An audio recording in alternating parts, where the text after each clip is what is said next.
la mujer argentina del 17 de octubre, la que de orgullo se cubre porque es grande mi nación. Yo soy la descamisada que si es necesario un día hasta la vida daría por Evita y por Perón, la que mañana en las urnas hará valer sus ideales para que sigan triunfales las obras del general. Yo soy la descamisada, surgida del peronismo, que ostenta el justicialismo como emblema nacional. Muchas gracias, Claudia Rucci, senadora bonaerense por Juntos, por recibirnos acá en tu casa, en la zona oeste de la provincia de Buenos Aires, de la que sos senadora. Sí, un placer, un placer. Y no, la primera pregunta que te quería hacer es, ¿no te sentís rara? Ya te debes haber acostumbrado seguramente, ¿no? Pero siendo peronista, a integrar siempre como frentes que están del otro lado del peronismo, ¿no? O quien, por lo menos, es inquilino del peronismo, que el kirchnerismo ya en 2 años va a cumplir 20 años de inquilino del peronismo, ¿no? Sí. No me siento rara para nada, todo lo contrario. Me siento muy, muy cómoda, primero porque los peronistas que formamos parte de Juntos, podemos mantener nuestra identidad, somos respetados como tal. Y los otros espacios como el PRO o la coalición cívica, que forman parte del espacio, los radicales, tampoco se pintan de peronistas. Entonces cada uno mantiene su identidad, que creo que es lo que no sucede precisamente en el Frente de Todos, ¿no? Donde se apodan todos peronistas y de hecho muchos de ellos no lo son en la práctica. Por lo cual no, estoy muy cómoda y cada vez que me lo preguntan yo digo, yo desde que estoy en la política y desde que tuve una función, siempre estuve enfrente del kirchnerismo, desde el 2009, siempre. Y voy a seguir estando, Estoy convencida que el kirchnerismo no le hace bien a los argentinos. Así que creo que estoy en el lugar que debo estar. Tu puerta de entrada fue un poquito a través de Ritondo, que también era peronista o es peronista, no sé, en su caso. ¿Vos decís ahora o no, cuando empecé? Mira, en realidad cuando yo arranqué, cuando fui candidata a diputada nacional, yo estaba trabajando en la CGT, en la Secretaría de Interior de CGT con el Momo Venegas. Claro. Y el Momo Venegas estaba en ese acuerdo con de Narváez y fue él, en realidad, quien me propuso para ser, en ese caso, fui 4ª candidata a diputada nacional en ese frente, donde estaba Felipe Solá, ahí arranqué, digamos. Ya que lo trajiste a colación de Narváez, en ese momento, 2009, bueno, vos estabas segurísima que iba a ganar. Era sorprendente que ganara porque, bueno, enfrente estaba todo el aparato del Estado, ¿no? Mira, estaba en la lista de enfrente, estaba Massa, Kirchner, la mujer era, no me sale el nombre ahora, la actriz Nacha Guevara. Sí. Y Nacha Guevara estaba en la lista del frente. Sí, yo estaba convencida que esa elección la íbamos a ganar. Bueno, y le gana Francisco de Narváez, que era bastante desconocido desde el punto de vista político, nada más y nada menos al factotum del kirchnerismo en su plenitud, ¿no? Pero después va desapareciendo, ¿no? Uno pensaba que, bueno, arranca acá de Narváez, se margina un poco la política y ahora estos últimos días lo reencontramos como empresario. Como empresario sentado en la mesa que convocó el presidente Alberto Fernández. Sí, yo creo que a Francisco lo que le pasó, creo que es lo peor que nos puede pasar cuando se gana una elección, es creérsela. Y Francisco se pensó que de ahí a presidente era un paso.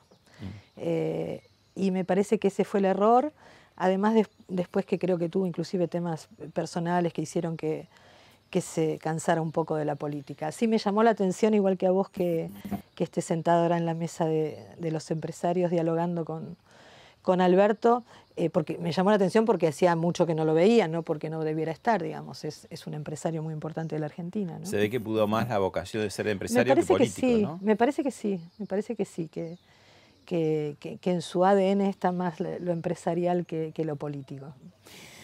Claudia, vos con Miguel Ángel Pichetto y con Joaquín de la Torre y otros, Jesús Cariglino creo que también, Sí. hicieron y presentaron esto que se da en llamar peronismo republicano. Sí. Con respeto te pregunto, ¿no es un oxímoron peronismo republicano? Digo, cuando uno ve en la historia, en general hubo muchos proyectos de republicanizar o democratizar al peronismo, Sí. pero siempre fracasaron todos, ¿no? Empezando por irte lejos en el tiempo, Domingo Mercante, que iba a reemplazar a Perón, no iba a haber segundo mandato, Antonio Cafiero, que no llega y gana Menem, Bordón y Álvarez, que en el 95 pierden con Menem, no sé, Cristina, que venía a democratizar a Néstor, no lo democratizó nada. Como que siempre el peronismo tiene esto, los cuatro que se reunían antes de Pichetto, Massa, Urtubey y Schiaretti, y nunca llega finalmente a concretarse el proyecto en el poder, digamos, de ese peronismo republicano. ¿Por qué? Sí, es cierto lo que decís, pero mira, yo creo que después de la muerte de Perón, un poco murió el peronismo. Murió en el sentido, por eso tenemos tantas líneas peronistas, ¿no? Somos peronistas, votamos a Menem, somos peronistas, votamos a Kirchner, somos de izquierda a derecha, digamos, todos. Bueno, ya decía Perón que peronistas somos todos, ¿no? Sí, el problema es, creo yo, que Perón tenía un proyecto de país. Y a partir de la muerte de Perón, nunca más se sentaron los peronistas a decir quiénes somos, qué queremos, cuáles son las políticas internacionales que qué queremos del trabajo, qué queremos de la educación. Nunca se hizo eso. ¿Y qué crees? ¿Que quedó como un vehículo de poder, de subirse, decir lo uso? Absolutamente, absolutamente. Y una prueba... Entonces puedo ir para allá, neoliberalismo. Si me conviene voy por ser neoliberalista, si no soy de izquierda como ahora. ¿Es de izquierda? Bueno, la bandera, digamos, el acto del 17 de octubre lo condujo Eve de Bonafini. O sea, raro. Y me parece que hay que decidir quiénes somos, con un peronismo evolucionado, abierto al mundo, ¿no? Decidir de verdad qué queremos ser y quiénes nos van a representar en eso. Ahora coincido con vos en el sentido, porque ya ha pasado, que el peronismo es usado para ganar elecciones, porque en el fondo, por ejemplo, Cristina, es sumamente gorila. Detesta Perón, tengo anécdotas al respecto de los comentarios que ha hecho con respecto al general Perón. Bueno, ¿te acordás que ella se ufana de haber votado en el 73 a Perón por Jorge Abelardo Ramos, el Frente de Izquierda Popular? Por eso te digo. Y en general no lo nombra a Perón. Es más de Evita, por ahí. Por ahora sí, cuando pierden elecciones, empiezan a nombrar a Perón. Claramente se usa el peronismo para llegar al poder, para tener acceso de poder. Claramente es así, está demostrado en la historia. Nosotros desde nuestro espacio tratamos de, y no es fácil, de rescatar al mejor Perón, de rescatar al Perón que volvió con una visión del mundo muy abierta y sobre todo hablando de unidad nacional. El que cambia un poco de las 20 verdades y hace para un peronista no hay nada mejor que otro peronista, para un argentino no hay nada mejor que otro argentino. Yo rescato eso. Porque además estoy convencida que este país no lo saca adelante un solo presidente, sea quien sea. Me parece que hay que hacer un acuerdo nacional, que terminar con estas divisiones absurdas. Y ya en aquella época Perón daba ese mensaje, digo, ¿no? Y yo me quedo de eso, me quiero agarrar de eso, quiero una Argentina en paz. Bueno, hace poco, relativamente, hicieron un acto muy importante el peronismo republicano. Vemos unas imágenes y la comentamos. Okay. Gracias a todos los que están en la mesa, a la joven, a Claudia, que es un símbolo, una figura mítica. Recordar a José Ignacio Rucci, un hombre que estaba al lado de Perón y que fue asesinado vilmente por los montoneros y que está impune ese hecho todavía. El peronismo republicano que estamos construyendo es simplemente eso, peronismo. Peronismo de Perón. Hoy La fórmula es Fernández al gobierno, la Cámpora al poder. ¿A quién tiraron por la ventana? A Perón. El que no está más es Perón. Comparto lo que dice Joaquín, absolutamente, sí. Ahora, el tema de que María Eugenia Vidal no se presentara finalmente como candidata a diputada en la provincia de Buenos Aires, algo que quería Mauricio Macri, el líder del espacio, finalmente abrió unas puertas que fueron interesantes, ¿no? Primero el radicalismo, que fue como que se despabiló, y después les permitió a ustedes también, que estaban en una situación como nos quedamos o nos vamos, nos quedamos o nos vamos. Sí, nosotros veníamos discutiendo esto adentro, que sentíamos que el espacio debía abrirse. Sentíamos que era un espacio sumamente para adentro, cerrado, y que teníamos que abrirnos, porque eso nos iba a hacer crecer. Y bueno, fue una discusión interna que finalmente se logró, por suerte, porque yo creo que las PASO están para eso, las PASO están para sumar. La verdad es que hubiese sido muy difícil si no hubiese estado Manes en la provincia de Buenos Aires, que sumó creo que 1.200.000 votos o por ahí, ganar y tener el resultado de las PASO que tuvimos. Así que creo que fue muy discutido, pero creo que fue muy positivo también para el espacio abrirse. El espacio juntos ya no es la foto del 2015, ¿no? Con un protagonista absoluto, con decisiones tomadas absolutamente verticales. Me parece que cambió, que ahora está abierto y que hay que además seguir sumando. Yo creo que hay que seguir sumando porque hay gente que está buscando un espacio donde se sienta representado por distintas puertas, digamos. Sorprendió a todos, también a ustedes, y ni te cuento al gobierno, esos 4 puntos de diferencia de la provincia de Buenos Aires y además toda la cantidad de votos, cientos de miles de votos de menos que tuvieron en su bastión, que es el conurbano, ¿no? Bonaerense. ¿Qué crees que puede llegar a pasar ahora? ¿Se repite, empeora, mejora? ¿Qué va a pasar en las elecciones de noviembre? Yo creo que a partir de las PASO ellos han perdido el rumbo. Han salido a agudizar las contradicciones, creyendo, como siempre creen, que son los dueños de la verdad y que los equivocados son los otros. Me parece que no entendieron el mensaje de los argentinos, no entendieron el mensaje sobre todo de los que menos tienen, de ese voto que ellos tenían prácticamente, creían que lo tenían prácticamente cautivo. Y me parece que, como siempre, ¿no? El pueblo va delante de los dirigentes. ¿Y cuál fue la gota que rebasó el vaso? ¿La cuarentena eterna, que no trabajaron? Yo creo que sí, no la pandemia, sino la cuarentena, de la manera que el gobierno encaró la cuarentena. Bueno, a eso sumale el robo de las vacunas, la foto de Olivos, pero sobre todo me parece... ¿Y eso se hizo carne muy abajo? Muy abajo se hizo carne. Yo... que he recorrido la provincia y los lugares más humildes me lo han dicho. Y además percibí una cosa que me parecía sumamente importante y que sí lo comenté antes de las PASO. Los pobres pueden acceder a muy pocas cosas, pero una de las cosas que acceden y convencidos de que es lo único que nadie les va a poder quitar nunca es a sus hijos. Y los pobres sintieron que casi que su vida ya está resuelta, ellos van a seguir siendo pobres, pero sus hijos era la oportunidad de ser mejores. La oportunidad, el vehículo era la escuela, ¿no? Y el vehículo es la educación. Ellos saben perfectamente que el vehículo es la educación. Y le sacaron eso.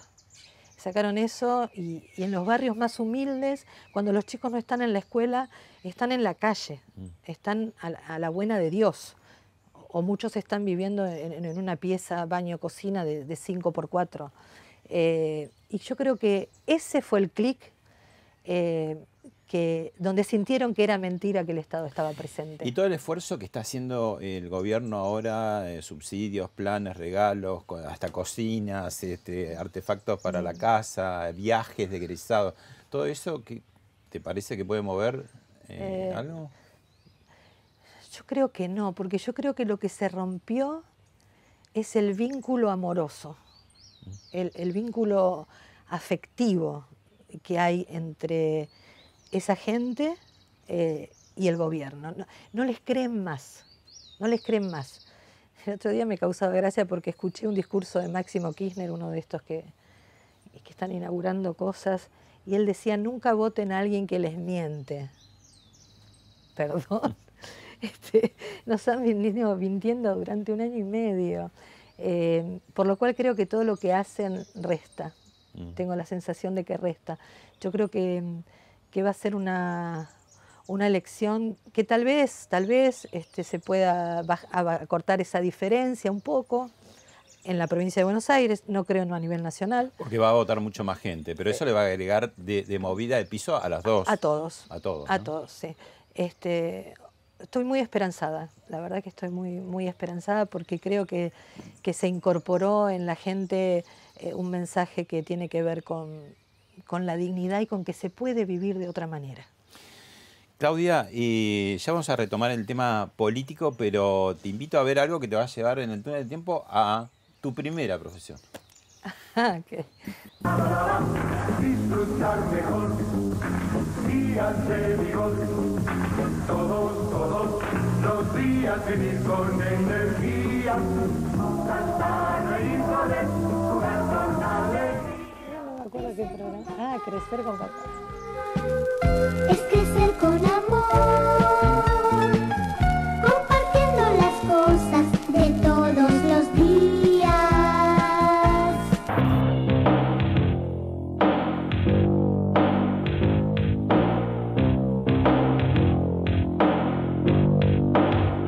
Mira, tu marido... Mi marido siempre fue un inútil, ¿Por qué te casaste con él? porque vos me ignorabas. Pensá bien lo que vas a decir. Paula tiene un amante. Me parece otra vida. ¿Cuándo te apareció esa vocación de...? Ay, sí, desde chiquita, según cuentan mis padres, mi madre me contaba que tenía 3 años y ya me encerraba en el baño y me ponía un banquito para verme en el espejo y actuaba, hacía monólogos, y me acuerdo que ensayaba llorar, eso me lo acuerdo, que me paraba frente al espejo a ver si me salían las lágrimas. Y torturé a mis padres durante muchos para que te llevaran para que me llevaran, y que fueron muy comprensivos y dijeron sí. Sobre todo mi papá. Mi mamá mucha la cosa no le gustaba. Y porque yo era de verdad muy chica, tenía... Claro, ese aviso que vimos en años. comercial eras muy chiquita. Muy chiquita. Sí, sí, sí. Y un día vino mi papá, me acuerdo que por cierto venía poco a casa, y yo empecé en la mesa, porque justo dieron que en la tele que estaban haciendo un casting para música en libertad infantil. ¿Es verdad, lo que te voy a preguntar, que a Alejandro Romay, el zar de la televisión argentina, ¿no? Te pidió que cantaras algo y que cantaste la marcha peronista? Sí. Es que era la única que sabía entera en realidad. Por eso yo dije, ahí tengo que hacer algo que sepa. Sí, fue así. Terminé yendo al casting, mi papá le dijo a mi mamá, llévala, por favor, no la quiero escuchar más. Y voy al casting, qué sé yo, y bueno, termino en la oficina de Romay, porque era para música en libertad infantil, había que bailar y cantar. Claro. Y él me dice, bueno, a ver, cántame algo. Y yo dije, ¿qué es entero? La marcha peronista, y le canté la marcha peronista. Y creo que ahí dijo, bueno, esta... Bueno, pero no fue una cosa de chiquita solamente, sino que seguiste bastantes años, ¿no? Sí, te diría. ¿Hasta cuándo? ¿Hasta qué edad más o menos? 40, ponele. 40. ¿Y hiciste tele, hiciste teatro? Hice tele, hice teatro. Sí, la verdad es que no paré de trabajar mientras decidí ser actriz.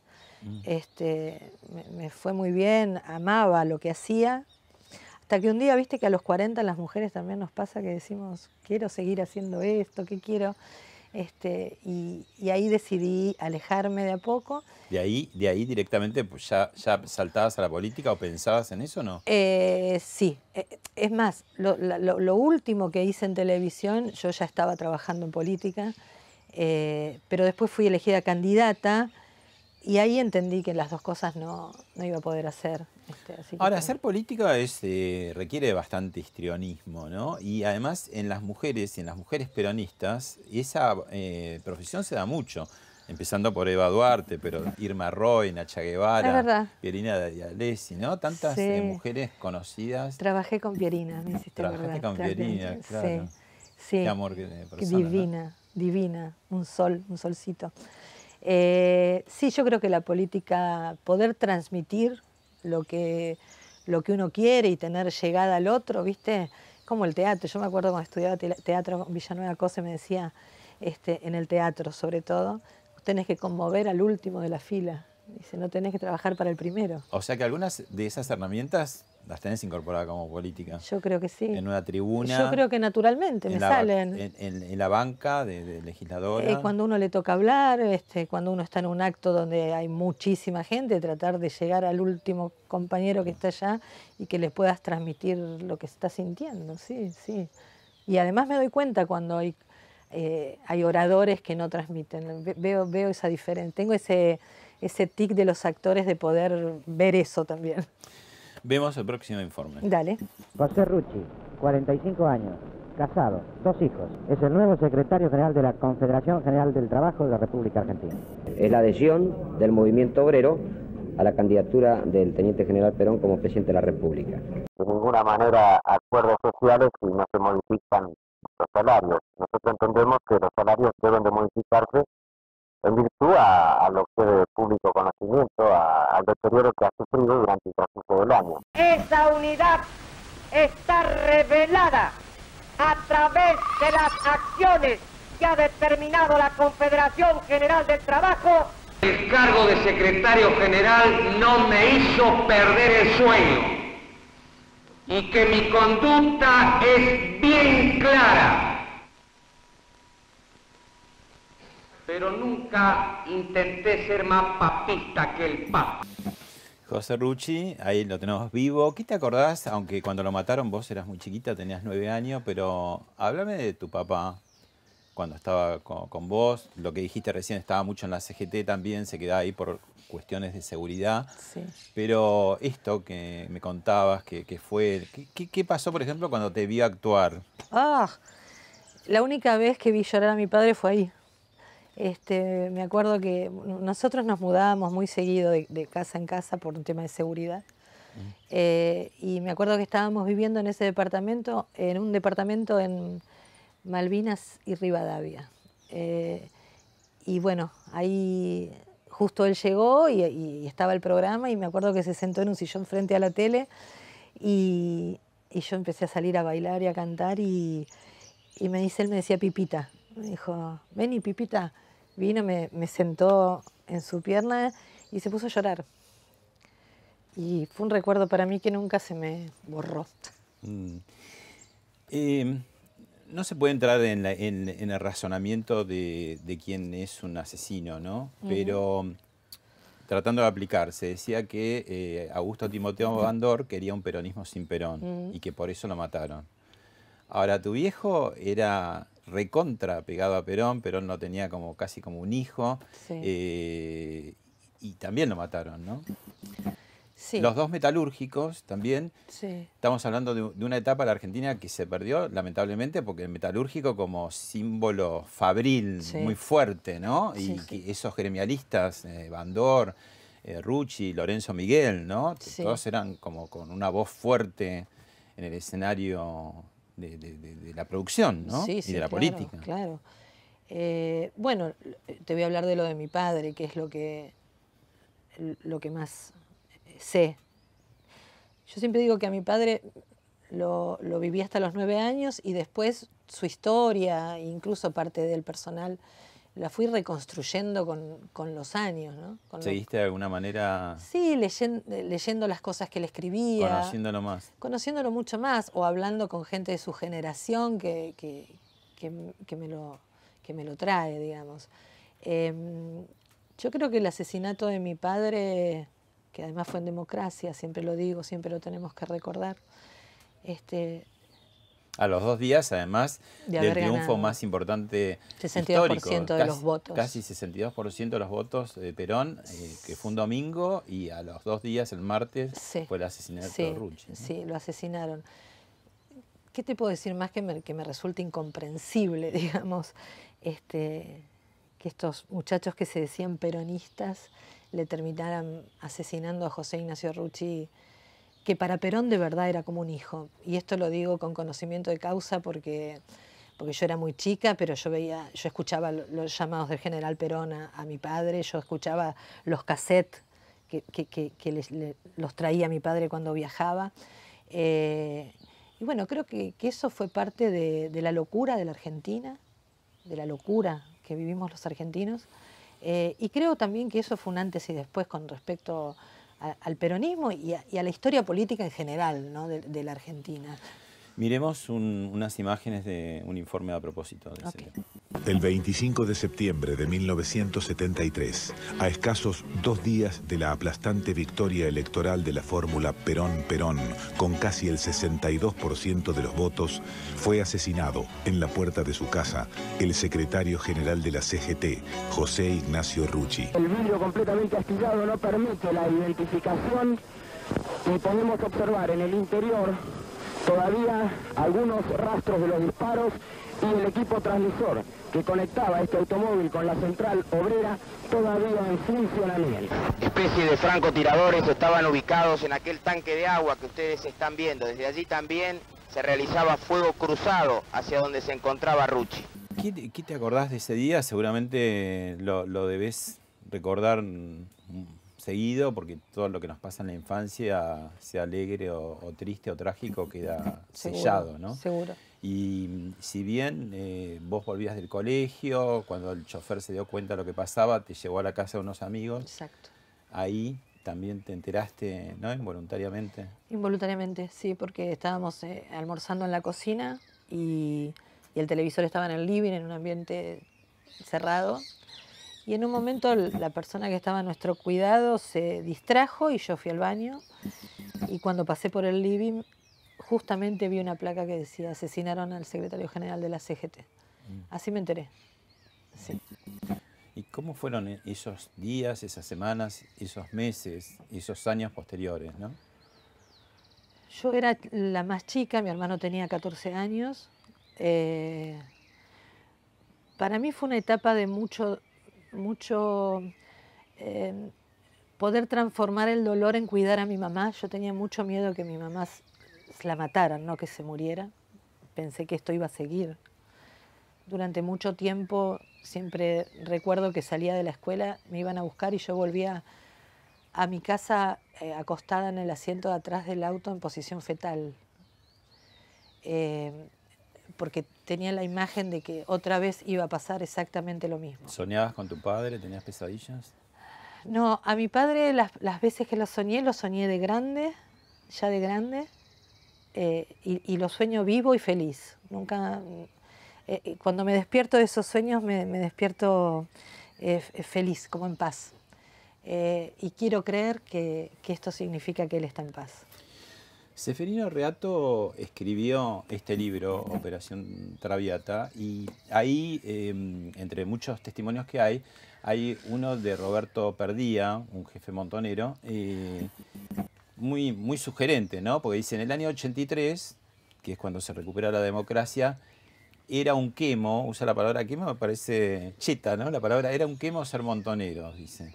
Y en los años siguientes se convirtió en algo imprescindible.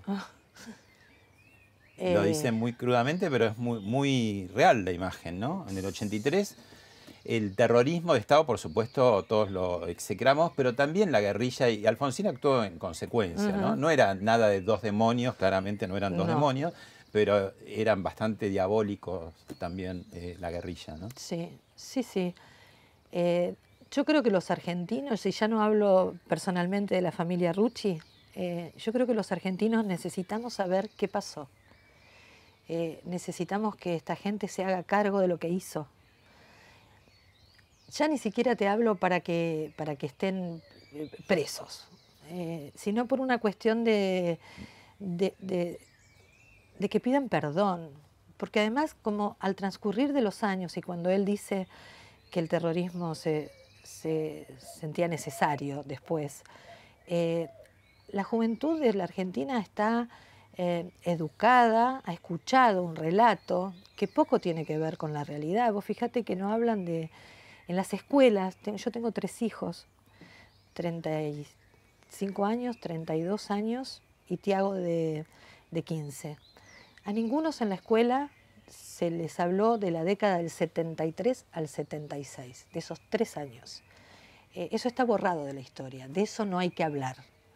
Yo creo que de eso no hay que hablar porque si se habla de eso, se sabe la verdad de lo que pasó en la Argentina y se cae este relato de los chicos idealistas que luchaban por un mundo mejor, porque asesinaron mucho y asesinaron en plena democracia. Yo creo que los argentinos nos debemos esa explicación, y yo voy a trabajar hasta el último día de mi vida para que esto suceda. Mirá, en donde está marcado hay unas fotos familiares. Ajá. Ahí está. Mi mamá cuando se casaron, creo que es esta foto. Está muy parecida a tu mamá a vos también, ¿no? Sí. Y después la de abajo estás Ruchi ahí. con... Sí. Sí, nosotros... se sumaban a veces acompañábamos mucho a mi padre cuando él decía que podía hacer, porque también él tenía mucho miedo de que nosotros participemos de eventos políticos, pero cuando podíamos y nos permitía y se sentía seguro, casi que esas eran los únicos momentos que compartíamos con mi padre, en realidad, ¿viste? Él últimamente vivía en la CGT. Hay un poco también en Montoneros como que disputaba el poder con lo que ellos llamaron burocracia sindical, ¿no? Como diciendo, a ver quién se queda con el amor de Perón. Cuando Cámpora es desplazado, ellos creo que sienten, ¿no? Que se les escapa el poder entre las manos y entonces vuelven a la lucha armada. Mira, o nunca se fueron de la lucha armada. Sí, es el poder, demostrar el poder y además la irracionalidad, a mi criterio, de querer decirle a Perón qué era hacer peronismo, qué era el peronismo. Es más o menos la plaza del 17 de octubre del otro día, ¿viste? Donde Eve de Bonafini agarra un micrófono y habla desde el peronismo, queriéndole explicar a Alberto lo que es hacer peronismo. Lo que pasa es que estaba en disputa en esa época, yo era adolescente, ¿no? Pero me acuerdo que se hablaba de la patria peronista, de la patria socialista. Claro. La grieta pasaba por ahí. Claro, ellos hablaban de la patria socialista y firmaban sus documentos diciendo Perón o muerte. Y eligieron la muerte, claramente. Eligieron salir a pelear con las armas, a disputar ese poder. Mira, yo tengo un archivo que tengo de todo y ayer encontré esta. Ese diario El Mundo, que era del ERP en ese momento. No, ellos reconocieron el asesinato de Rucci. Montoneros lo reconoció. Cuando ellos creyeron que no había posibilidad de castigo y que todo había pasado y que eran inmunes a todo, ellos lo hicieron desde sus diarios, de sus revistas. Hay videos, inclusive en YouTube, si lo ves, donde reconocen el asesinato de Rucci, claramente. Mirá esta foto. Esta foto, te decía, yendo a hacer una de los últimos programas, estaba por cumplir un aniversario y estaba por todos lados un poco los afiches en homenaje a tu padre de 48 años ahora. Ahora, me llamó la atención, como algo de escapado del túnel del tiempo, que alguien arriba le puso traidor. Sí. Es que hay gente que vive en el túnel del tiempo. En realidad, mirá lo que pasó el año pasado en el Senado de la Provincia de Buenos Aires. El bloque que se dice peronista no aceptó hacerle un homenaje a Rucci. ¿Y con qué explicación? La explicación absurda, que en realidad lo que decía, los fundamentos del proyecto no eran lógicos, había errores. En realidad los fundamentos lo que decían era que Montoneros había matado, entre otras cosas, a José Ignacio Rucci. Digo, entre otras cosas que decía. Y eso me parece que atrasa, pero es por lo que te decía antes. En realidad, si ellos aceptan, los kirchneristas, los de la Cámpora, los que se creen la continuidad histórica, porque así lo dicen ellos, la continuidad histórica de los 70, si ellos homenajean a Rucci, que claramente fue un atentado contra Perón, el asesinato de Rucci, no pueden llamarse peronistas. Que yo se los dije cuando hice mi discurso en Senadores. Este es el problema que ustedes tienen con Rucci, que se les cae el relato. En definitiva, por algo Perón les dijo, digan lo que son, blanqueen lo que son, sáquense la camiseta y váyanse. Y es lo que tendrían que hacer ahora. Sacarse la camiseta y decir nosotros somos esto, nosotros somos de izquierda, nosotros creemos en la lucha de clases, nosotros no creemos en la propiedad privada, nosotros no creemos en la libertad de expresión, nosotros representamos eso. y vayan a elecciones a ver qué pasa con ellos. Pero no, ellos prefieren cooptar al peronismo, que habla muy mal también de nuestros compañeros peronistas, cooptar al peronismo, usarlos y transformarlos. Yo he escuchado, y te aseguro que lo cuento a pesar de haber sido una charla mía personal, pero esto habla de lo que está pasando. Yo he escuchado compañeros peronistas ortodoxos, peronistas de Perón, llamarse ellos, hablando de que las tierras tienen que ser de quienes la trabajan. Bueno, el presidente lo dijo, ¿no? Bueno, pero te estoy hablando de compañeros, no del presidente, que de último el presidente dice lo que Cristina quiere que diga. No, de compañeros que vos decís, ¿te estás hablando de reforma agraria? O sea, ¿en qué momento te convertiste en comunista? Pero José de la Sota me decía algo que era muy interesante. Él me decía siempre, así como en matemática todo número multiplicado por 0 da 0, en política, toda expresión política combinada con Cristina Fernández de Kirchner es Cristina Fernández de Kirchner. Y esto es lo que le pasó al peronismo. Le pasó, se intentó en los 70 y ahora, pero ahora además aceptándolo. Yo veía el otro día en la plaza del 17 de octubre que estaba Eve de Bonafini y Vudú, ver compañeros intendentes entrar a ese acto, y yo decía, ¿qué les hicieron? ¿Qué les pasó? De verdad, creo que hay un olor feo, que por lo menos a mí no me gusta, que me parece que han perdido el control de todo, y que el entrismo, en este caso, es un entrismo aceptado, y eso me parece peligroso. Damián Nabot, que es uno de los jefes de política del diario La Nación y compañero, te dejó una pregunta. A ver. En tu caso fuiste víctima de la violencia política en Argentina entre facciones que se reivindicaban peronistas de muy chiquita. Ahora, por suerte, sin esa violencia política de los 70, vuelve a haber profundas diferencias entre sectores que se reivindican peronistas. En ese caso la pregunta es, ¿cómo ves el futuro de ese peronismo? ¿Coincidí con quienes creen que esto marca el final de una época? ¿El final de esa época afecta a qué sectores? Y en todo caso, ¿cómo cree que se va a terminar resolviendo esas profundas diferencias que hay hoy en el oficialismo como parte de ese universo amplio que es el peronismo en Argentina? Yo lo que creo es que el kirchnerismo se va a llevar puesto al peronismo. Pero creo que estamos en el final de esa etapa. Yo creo que para las próximas elecciones han destruido al peronismo de una manera y se ha permitido desde adentro del peronismo que esto suceda. A ver, Máximo Kirchner es el presidente del partido de la provincia de Buenos Aires y Alberto Fernández es el presidente a nivel nacional. O sea, todo se ha perdido, todo da igual, todos somos lo mismo para ellos. Y la verdad es que a mí me parece que nos tenemos que juntar aquellos que creemos sin idealizar el peronismo. Yo no idealizo el peronismo, de verdad no lo idealizo, porque yo creo que el peronismo, con los representantes que hubo durante muchos años, le ha hecho mucho daño también. La provincia de Buenos Aires fue gobernada por el peronismo y seguimos inaugurando canillas de plástico al lado de las autopistas. Entonces, cuando yo hablo de peronismo, hablo de aquellos principios que el general Perón, cuando volvió, dijo que quería de la Argentina y que no se lo dejaron hacer. Pero también entiendo que hay mucha gente que a lo mejor no se siente peronista, pero sí comparte eso. Comparte una Argentina de diálogo, comparte que los empresarios no son enemigos, comparte un país de unidad nacional, comparte que la educación pública tiene que ser prioridad en la Argentina.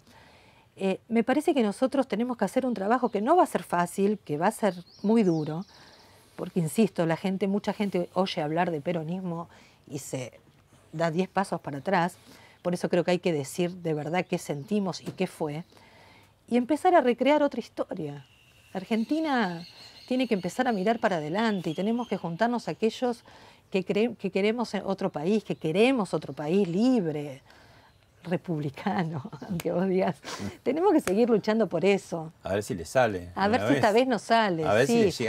si le sale llegar al poder con esa propuesta. Pero ¿sabés qué? Mantenerla en el transcurso de la gestión, ¿no? Es peronismo republicano y es radicales y es coalición cívica y es pro y es gente que quiere un país distinto. Es todos juntos, no es solos, es todos juntos. Y yo, por lo menos no me quiero morir sin decirle a mis hijos en algún momento, chicos, a mí me pasó esto y yo lo intenté. Eso quiero poder decirle a mis hijos. Claudia, pasó por, hablemos de otra cosa, Victoria Villarroel, que hoy es candidata a diputada con Javier Milei en Capital, y dijo esto. ¿Los delitos de la guerrilla no serían de lesa humanidad o hay algunos que sí? Por ejemplo, hay toda una controversia con respecto al asesinato de José Ignacio Rucci, el titular de la CGT, porque ahí hubo cierta connivencia del grupo que lo mató con algunos funcionarios, al menos de lo que entonces era la gobernación de la provincia de Buenos Aires, con lo cual estaría el Estado un poco incluido en eso. Bueno, a ver, en el mundo entero, lesa humanidad es cometida por el Estado o por organizaciones armadas. La diferenciación exclusivamente de que los actos de lesa humanidad son cometidos por el Estado ocurre exclusivamente en la República Argentina. Comparto absolutamente lo que dice. Porque además, en el asesinato de mi padre, el Estado participó. Se trasladaron armas desde la provincia de Buenos Aires en autos que pertenecían a la gobernación de la provincia de Buenos Aires. Eso está comprobado. Y Montoneros, estamos hablando de la gestión Videgain, ¿no? Videgain. Y Montoneros tenía intendentes, tenía gobernadores, tenían cargos, eran funcionarios. Había desembarcado el Estado en la gestión, si bien corta, 49 días de campo, aprovecharon ese tiempo. Aprovecharon y tuvieron nombramientos. Y en la provincia de Buenos Aires siguió bastante más hasta que asumió Calabró, ¿no? Exactamente. Por lo cual formaban parte del Estado y además usaron el Estado para asesinarlo a José Ignacio Rucci. ¿Y eso no pudieron judicialmente hacerlo valer? Eso está todo, eso está todo. Pero bueno, el juez Lijo decidió primero cerrar la causa, nosotros apelamos a la Cámara nos dio la razón, le ordenó al juez Lijo que siga investigando y en esta vez en el sentido de delito de lesa humanidad, y el juez Lijo nunca más citó a nadie. La causa no está cerrada, está parada. Así que en eso estamos, pero yo estoy convencida que el caso de mi padre es un delito de lesa humanidad, sí, sin duda. Mirá, este intercambio tuvieron bastante áspero. Camilo Bacán Narvaja, también hijo de un montonero connotado y con también ahora su destacada, entre comillas, actuación en la política, y lo que le contestaste vos. Bueno, ahí tenemos un poco la secuencia, ¿no? La foto que muestra Camilo, que es esa famosa foto de los presos de Trelew y que después son asesinados en la cárcel, y él reivindica esa cara de alegría y vos saliste un poco al cruce, ¿no? Que no fue precisamente cara de alegría la de tu padre, ¿no? Sí, que no pudo ni siquiera mirarlo. No, lo mataron por la espalda. Sí, porque a mí sí, precisamente es lo que te comentaba antes, a mí si hay algo que me indigna de verdad es la reivindicación de esa etapa de la Argentina. Y esto de querer hacernos creer que estos muchachos, la señora que sonreía muy firmemente, eran la reivindicación de lo que querían aquel mundo idealista o aquella Argentina idealista. Y la verdad es que yo creo que alguien que asesina es un asesino. Claramente lo es. Entonces, vos sos el hijo, vos no tenés nada que ver, digamos, yo jamás me agarraría con un hijo de cualquier asesino, pero no me lo reivindiques, digamos, no me lo reivindiques en la cara, porque mi padre, lamentablemente, y esto es lo que le quise decir, asesinado por muchos de esa gente que vos reivindicás, lo asesinaron por la espalda y no pudo sonreír. Vos decís que te interesan, y creo que somos millones, ¿no? Los que nos interesan más los derechos humanos de los vivos. Y por supuesto que se haga justicia, y se ha hecho justicia con los derechos humanos de los muertos también en algún tipo de reivindicación que está muy bien, ¿no? Y de hecho vos cuando estuviste en Diputados, trabajaste el tema de la trata, ¿no? Cuando Sí. estabas en la Comisión de Familia, Niñez y Adolescencia, ¿no? ¿Qué pasó con la trata en estos años y qué pasó con la niñez, ¿no? Especialmente en la provincia de Buenos Aires, donde ya da pavor ver el índice de pobreza, que ya es horrible a nivel general, pero a nivel chicos todavía es muchísimo peor. Bueno, yo siempre digo que si los derechos humanos no se respetan a los vivos, la verdad es que es como uno que siente que está remando en el dulce de leche, ¿no? Bueno, yo estoy convencida que dejar 1 año y medio a los chicos sin clases tiene que ver con los derechos humanos. Les han cooptado la posibilidad de estudiar. Y a mí me parece que sobre eso, una vez que pase esto, hay que hacer algo también. La cantidad de niños que hoy no tienen acceso a una vivienda digna, a agua potable, ni hablar de la escolaridad, nos debería dar vergüenza a todos los que nos llamamos dirigentes políticos, a todos. Me parece que eso debe ser prioridad para cualquier gobierno, porque un gobierno que abandona a sus niños y a sus viejos, es un pueblo que no tiene futuro. Por lo cual me parece que esa debe ser una prioridad para el gobierno que sea, salir a rescatar a esos niños. Imagínate un gobierno de peronismo republicano con las otras fuerzas en 2023 o cuando sea, y con esta situación, ¿no? Heredás esta situación. ¿Cuáles son para dónde hay que arrancar como urgente y con qué posibilidades de éxito, si se puede usar esa palabra, ¿no? Sí. Partiendo del 10º sótano en el que estamos? Yo creo que lo primero que tenemos que hacer es llamar a todas las fuerzas. Y cuando digo a todas las fuerzas, no solo digo a las políticas, digo hay que llamar a la iglesia, hay que llamar a los empresarios, hay que convocar, hay que crear las condiciones jurídicas para que los empresarios empiecen a creer en este país.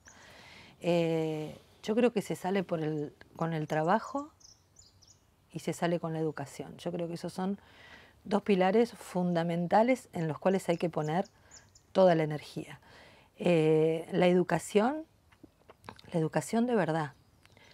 La educación donde ¿Qué es los la chicos... educación de verdad? La educación donde los chicos primero tengan las condiciones edilicias para poder ir a estudiar y no se mueran de frío en invierno ni se mueran de calor en verano, donde los vidrios funcionen, donde los baños funcionen, donde haya higiene. ¿Y cómo están las escuelas en la provincia de Buenos Aires? Destruidas. Y están destruidas después de 1 año y medio cerradas. ¿Y se hizo algo en el gobierno anterior, te pregunto? De María Eugenia Vidal. Yo creo que sí, que algo se hizo. Con respecto a salud se hizo un montón. Más allá de lo que diga el SAME, ¿no? El gobernador, el SAME en la provincia de Buenos Aires, la renovación de las guardias en todos los distritos de la provincia de Buenos Aires. Es cierto que la provincia de Buenos Aires no estaba preparada para una pandemia. Es cierto, ningún país estaba preparado en salud para una pandemia. De hecho, en todos los países del mundo, aún en los más desarrollados, hubo que hacer una gran inversión en salud para poder afrontar lo que se vivió por cantidad de camas de UTI, etcétera. Criticó el oficialismo que el gobierno anterior hubiese dejado como 2 hospitales listos. No, ediliciamente estaban, ¿no? Pero no tenían equipamiento, ¿es así? ¿Qué dejó? Sí, que estaban, pero que inauguró este gobierno, no sé, un poco a las apuradas por el tema de, no sé qué hay de verdad o qué sabes vos. Seguramente algún hospital habrá quedado a mitad de camino, porque cuando se pierden las elecciones se llegó hasta donde se llegó. Muchas de las cosas que hoy están inaugurando ya estaban hechas el 85% y se dejaron de hacer, ellos la terminaron y hoy las inauguran sin ni siquiera invitar a esos actos a aquellos que hicieron el 85% de las obras. Con eso hay que terminar en la Argentina. Con eso hay que terminar, con ese egoísmo absurdo que lo único que hace es perjudicar a los argentinos. En el gobierno de Scioli se inauguró 4 veces el hospital de Ituzaingó. O sea, yo vivía en Ituzaingó, yo lo sé. El de La Matanza, el Balestrini, ¿cuántas veces lo inauguraron? O sea, que de eso mejor no hablar, digo. de eso mejor que en ese tema no se metan. Me parece que lo que hay que hacer es proyectar y la salud tiene que ser una prioridad en el próximo gobierno, porque a la salud pública van los que menos tienen, en condiciones además muy vulnerables. Entonces me parece que ese es otro proyecto que tenemos que hacer. Vamos a ir a una muy breve pausa, pero te dejo picando una pregunta / debate, porque yo no estoy tan de acuerdo. Vos decís que el kirchnerismo no es peronismo. Me vas a explicar por qué y yo te voy a rebatir algunas cosas. Dale. Ya volvemos.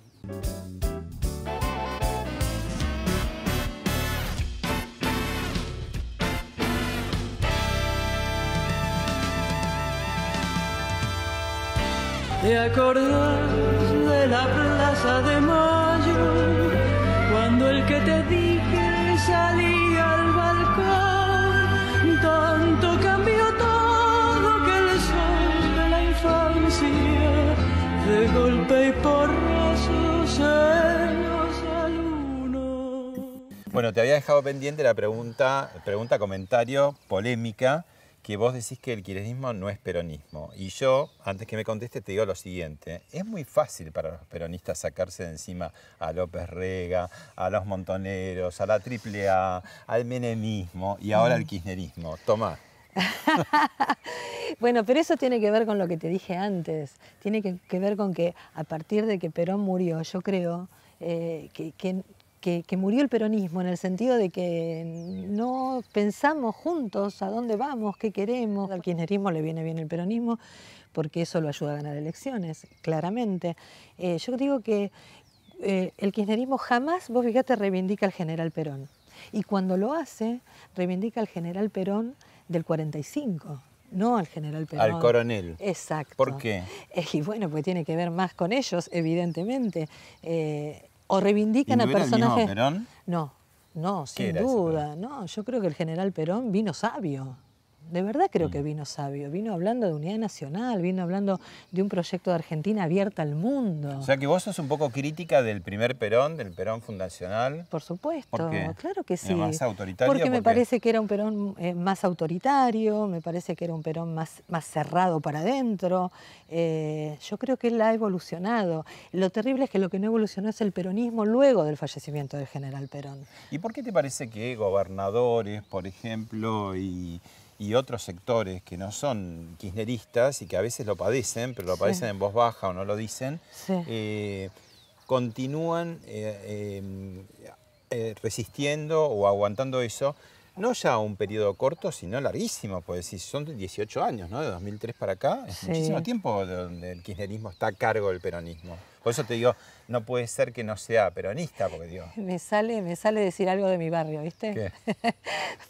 Porque no tienen huevos. Eso me sale decir. Porque no tienen lo que hay que tener. Y eso es lo más triste. Mira, cuando se negaron a hacer en la Cámara de la provincia de Buenos Aires el homenaje a Rucci, sí se hizo a nivel nacional en diputados, y Máximo Kirchner dijo esa noche, hoy yo decido homenajear a Tosco. No sé por qué, bueno, él tendrá ese mismo día, en ese mismo homenaje.